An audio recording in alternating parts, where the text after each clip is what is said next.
For 40 years, he held on to a stretch of worn-out land everyone said he should have torn up long ago. His wife was afraid, the neighbors just shook their heads, and even he, sometimes, wondered if he was clinging to something long gone. But then, on a rainy night, the landline rang, and a C-17 appeared, changing everything. Welcome to NT, where everyday kindness becomes unforgettable. Let's begin this journey together. Morning mist still hung low over the field. A soft wind swept in from the west side of the Briggs farm, rustling the dry eucalyptus trees like whispers from another time. Walter Briggs knelt by the old chicken coop, tightening a rusty latch. His silver hair was tousled by the breeze, and his back, bent by years of labor and war, creaked with every movement. But his hands, rough and calloused, still held the quiet strength of a man who once carried a rifle through the Middle East. Behind him stretched a long, narrow strip of earth, just old gravel and packed dirt. No runway paint, no lights, just a silent path carved between soybean rows, almost forgotten by time. But to Walter, it meant everything. That runway had been there for nearly a century. His grandfather Elijah Briggs, once a reconnaissance pilot in World War II, used his war pension to level the southern end of the farm, turning it into a private landing strip for the Civil Air Patrol in the 1940s. His father Samuel Briggs kept it going during the Cold War. Walter still remembered summer nights when neighbors would line up along the edges, watching prop planes rise and fall like iron kites under a blood-orange sunset. For Walter, just a boy back then, watching from the bed of an old truck, it was the place where he first learned to fly. His first solo flight in a beat-up Piper Cub took off from this very patch of land. Years later, it's where he launched from before wearing the uniform of the U.S. Air Force as a tactical pilot. But war takes as much as it gives. His father died during a snowstorm relief mission in 1984. The runway went quiet after that. No more engines, no more neighbors gathered at dusk. And when Walter came home from service, carrying shrapnel in one arm and a medal no one asked about, the runway became just a scar across a farm buried in debt. "You still haven't torn up that damn runway, have you?" Helen Briggs's voice cut through the morning air from the front porch. She didn't need to shout. Her tone was sharp enough to slice through dust and fog alike. Arms crossed over her flour-dusted apron, she stared at her husband with that familiar, tired frustration. Walter stood, wiped his hands on a rag, and turned to face the woman who'd stood beside him for nearly 40 years. "That stretch of dirt's taking up 5 good acres, Walter. 5. If we cleared it out, I could plant more soybeans, add a few dairy cows, or at the very least grow sunflowers to bring in tourist money during summer." "Helen? No, let me finish. I've kept my mouth shut long enough. If we don't sell enough this season, we won't make the loan payment. Then there's the utility bills, feed, fertilizer, and your son still hasn't gone back to school because we can't afford the tuition. And that damn runway? It's made us exactly $0. It's just you hanging on to something that's already gone." Walter let out a long breath, closing his eyes for a moment. He'd faced mortar fire and RPGs in faraway deserts, but nothing ever wore him down like hearing his wife say what he knew deep inside was true. "It's the last sacred piece of land we have left," he said quietly. "My grandfather built it. My father bled for it. It's the only thing they left me that hasn't already been taken." Helen didn't respond, but her eyes didn't soften. "That strip sits less than 200 feet from our house, Walter. What if some idiot actually tries to land a plane there and overshoots it? Where do you think it's going to crash? We don't have a second home to run to." Walter turned his gaze to the runway again. The strip looked like a ghost, worn down, moss creeping up the edges. The kind of place you forget until it's too late. And yet, in that moment, he could almost feel his father's eyes on him, like every time he stood on the edge of a bad decision. He hadn't moved when Helen stepped out again. She leaned against the warped doorframe, her voice lower now, not sharp, just tired. "Walter, I know you love that runway. I really do. But you sweep it, line it, drive stakes every year? For what?" She stepped off the porch, rubber boots sinking slightly into the damp soil left by last night's rain. It's been decades since a single plane landed there. No one calls, no one checks, no one even knows it's still here. She stopped in front of him, her voice quieter now, but deeper somehow. Maybe it was a source of pride once, but now there are 100 airports, big ones, emergency strips, GPS-guided systems, drones. Who's ever going to care about a dusty old strip of dirt 3,000 feet long, out in the middle of some half-dead soybean field? Walter looked at her not in defiance, just silence. Every word she said felt like a nail tightening his already aching back. Helen let out a slow sigh, eyes fixed on the runway. I don't hate it, Walter. I'm just scared. It's like an old wound you won't let heal. And I'm tired. Tired of trying to keep you here in the present, while you keep living in a past nobody else remembers. A gust of wind swept in, carrying the damp scent of soil and the faint dusty smell of dry straw. Walter followed her gaze to the runway, where the last rays of sunlight stretched across the cracked, moss-covered dirt like a whisper from yesterday. He didn't say a word, just bent down and picked up a broken marker flag lying near the edge and, like every year, pressed it firmly back into the ground. If you think he was wrong to keep the runway all these years, comment yes. If you believe he was right to hold on to it, comment no. The sky had turned ash gray, sinking low over the fields as dusk fell. The air grew colder, slipping through the wooden cracks of the house and into the quiet kitchen. No lights had been turned on yet, just the soft amber glow of an old oil lamp hanging above a worn-out pantry. Walter Briggs sat at the kitchen table, quietly sharpening a paring knife. Next to him, a cold cup of coffee and a thin wisp of cigarette smoke curled lazily through the air like an unfinished thought. Outside, wind pushed through the bare trees, their branches groaning like old bones.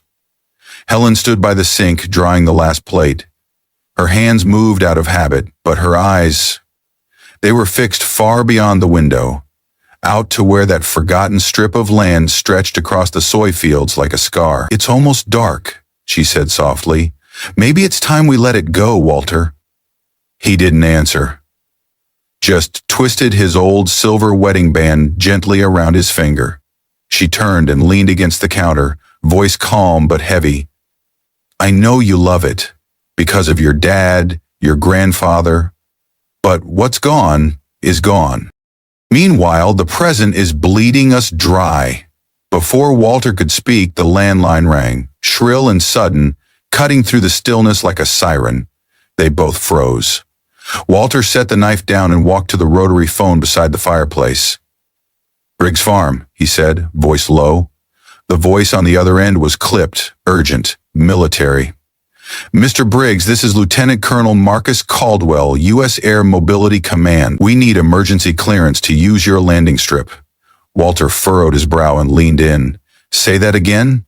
We've got a C-17 Globemaster III in distress, carrying 94 personnel and critical medical equipment. One engine's out. The risk of explosion is high. Situation's extremely urgent. Helen was already on her feet. She moved beside him, concern etched across her face. Walter gave her a quick glance, then turned his attention back to the call. Every airfield within 200 miles is shut down, the colonel continued. Satellite imaging confirms your private runway is in range. The pilot, Captain Hayes, says this is the only shot we've got.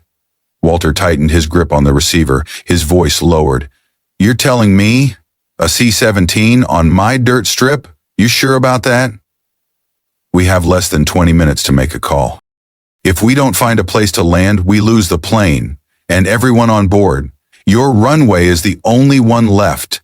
Helen took a long, trembling breath. She sank into a nearby chair, her strength leaving her all at once. Her eyes stayed locked on her husband. The fire from earlier was gone, replaced by a quiet fear that wrapped itself around the room. Walter? If that thing misses the runway, it'll crash straight into our house, she whispered. We don't have a second home, Walter. This is it. Walter set his hand on the table, his fingers trembling slightly. Helen looked up, voice barely above a whisper. But 94 people, the woman who had weathered 3 births, 2 droughts, and more than her share of sleepless nights, now sat silent, torn between survival and sacrifice. She didn't say yes. She didn't say no. She just looked at him, not as a husband, but as the man she once chose to trust with everything. Walter drew in a deep breath, turned back to the phone, and said, "Clear them to land, Colonel. I'll ready the strip." In a moment of crisis, who should make the final call? Comment husband or wife? Within minutes of hanging up, Walter was in his old raincoat, the one patched and repatched over the years, and stepping out into the mud behind the barn. His rubber boots squelched with every heavy step across the waterlogged field. The rain had started, slow but steady, as if the sky itself was holding its breath. In his hands, a dented metal box filled with old LED runway lights, the kind he once said he'd never need. Tonight, they would be lit. Walter opened the old wooden shed behind the grain barn and pulled out a bundle of reflective stakes, a coil of wire, and a battery-powered floodlight, the kind he once used to guide livestock trucks through snowy nights. Scout, his aging shepherd, followed closely behind, silent, calm, and somehow aware that tonight was different. The runway was a mess, deep mud, patches of tall weeds, uneven ground. Walter began clearing it section by section, hacking fallen branches, packing potholes with stones and dirt. His hands trembled, but the movements came from memory, muscle and instinct, sharpened by years in uniform. From afar, a faint yellow glow cut through the mist. Helen was walking toward him, wearing their son's old raincoat, holding a thermos and a small canvas bag. She said nothing as she knelt beside him and placed the bag down. Gloves, a flashlight, a small toolkit. No words passed between them. Just the sound of rain, the slip of wires dragged across soaked ground, and the labored breath of a man finishing a mission no one asked him to do, except his own conscience. "Move over a bit," Helen said softly, not looking at him. "I'll line these stakes straight." Walter didn't move at first, surprised maybe. Then he stepped aside. For the first time in decades, he let her touch the runway, the ground he'd guarded like a relic. No debate, no defense, just a quiet surrender, an unspoken apology, and perhaps a small thread of trust. The wind picked up. The LED lights flickered faintly in the mist, but in the distance, growing louder, came a sound that pulled the breath from the earth itself, the roar of jet engines. "The C-17's coming in," Walter said under his breath. Helen turned to him, eyes shining with tears. "We've done everything we could," she whispered. "Now, it's up to hope." Comment respect if Helen's quiet strength touched your heart. Night had wrapped the Missouri sky in black velvet. The wind pounded against the walls of the farmhouse, making the front door shudder on its hinges. Yet the field glowed, strange, beautiful, with 2 rows of flickering LED lights, their reflections dancing on the water pooling across the makeshift strip.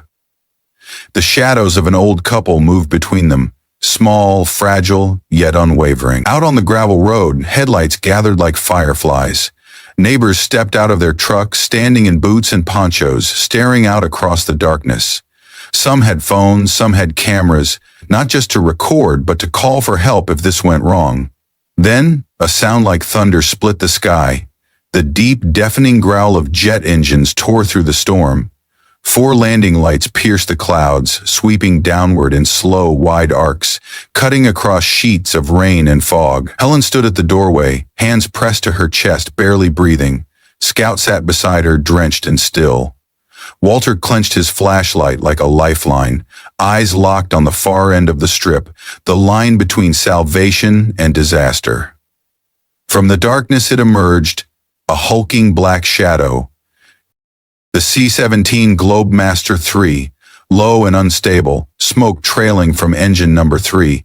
Floodlights lit up thousands of raindrops like tiny shards of glass. Sirens blared from inside the aircraft. A signal of urgency, of danger. "Steady. Hold it." Walter whispered through clenched teeth. The plane descended fast, too fast, its wings nearly grazing the roof of their home. No one moved, not a breath, not a sound, and then, impact. The rear wheels hit the very start of the strip, slamming into mud, kicking up twin sprays of water and gravel. The reverse thrusters screamed. The plane shuddered violently. Windows of the Briggs home rattled from the blast of resistance. The aircraft barreled forward, tires carving deep scars into the earth, missing the old wooden fence by just yards. Helen stumbled back, hand over her mouth, eyes locked on what felt like the end of everything. But the beast stopped, nose down, engine still humming, but stopped. The tip of the plane sat just short of the edge of the runway and their home, by the length of 3 parked pickup trucks. For a moment the world stood still. Then, applause, shouts, tears. Someone sobbed. Others just stared, unsure of what miracle they had just witnessed. Inside the house, Helen leaned against the wall, weeping, not from fear, not from grief, but something else entirely. Walter collapsed onto the porch step, head tilted back, exhaling the weight of 40 years in a single breath. The next morning, the autumn sun stretched across a quiet field, casting golden light on the deep wheel ruts still etched in the runway. The storm had passed, the sky was clear, but the ground still bore witness to what had happened, a miracle carved in mud. Walter sat on the porch, a hot mug of coffee in one hand, rubbing his aching knee with the other. He hadn't slept. All night, after the medics were evacuated, after the last military truck rolled away, after the massive aircraft was sealed and secured, he stayed there, watching the runway. The same runway he'd guarded for 4 decades, through doubt, debt, and disbelief, even from those closest to him. Helen came out with 2 mugs of tea. She didn't say a word. She just sat beside Walter, placing a hand gently over his. No apology, no thank you, just a silent hold, long enough for him to know she understood. By midday, the rumble of engines returned. 3 black military SUVs pulled into the driveway, led by a Jeep bearing 2 small American flags. A man stepped out in a sand-colored uniform, 2 silver stars gleaming on his shoulders. He walked up and shook Walter's hand firmly. "Mr. Briggs, I'm Major General Frank Lancaster, Air Mobility Command. On behalf of the entire force, I came to say thank you." Walter nodded quietly, saying nothing. "You didn't just save nearly 100 soldiers and aircrew," the general said. "You reminded us that some things we've forgotten still matter." He handed Walter a dark green folder. Inside was an official agreement. His runway would be designated as a federal emergency landing site. The Air Force would lease the landing strip and safety perimeter with an annual maintenance fee. Walter would retain full control of his farm, just required to maintain the runway to standard, with assistance available when needed. Helen's eyes widened as she read. She gripped Walter's hand tightly as the general continued. "The lease will more than cover your debts. And I heard you had to sell off your eastern field? We can help, if you'd like to buy it back." Walter stayed silent for a long moment. Then he asked simply, "Can I keep the name? No base number or code or anything?" The general smiled. "Absolutely. We'll call it the Briggs Emergency Airfield, the name that saved a battalion yesterday." Weeks later, the Briggs farm became the talk of the county. News crews came, school kids took field trips, but Walter stayed the same. Up early, coffee in hand, walking scout around the airstrip, checking every stake, every inch of dirt. Helen smiled more. She joked about setting up a small tea stand at the head of the runway for the pilots who want something warm before they fly out. That afternoon, they held a quiet ceremony. No flags, no parades, just a few veterans shaking Walter's hand, some local kids singing the national anthem, and a new sign rising at the end of the strip. Briggs Emergency Airfield, where time waited to serve again. Walter stood beside Helen, eyes damp but not crying. He looked out at the runway, clean, lit, alive again. and quietly thought, maybe I didn't keep it for the past after all. Maybe I kept it for the day it would save the future. When the ceremony ended and folks drifted home, the fields grew quiet again. Walter stayed a moment longer, holding his hat, eyes locked on that stretch of ground. No longer a scar from yesterday, but now part of the country's safety net. Helen took his arm. No more words were needed. They walked home together, not just as husband and wife, but as two people who had chosen to believe in something worth keeping. Some people hold on to things the world says we should let go of. Some, like Walter Briggs, protect something long dismissed as useless, until the moment it becomes the only thing that can save lives. And others, like Helen, may never be the ones in the spotlight, but by standing behind the person they love, quietly helping, quietly believing, they give that person the courage to do the impossible. It's the kind of strength that shows up quietly in marriages every day. Have you ever held on to something the world told you to give up? Is there a memory, a promise, a part of you waiting for a chance to matter again? Drop a comment below. We'd love to hear your story.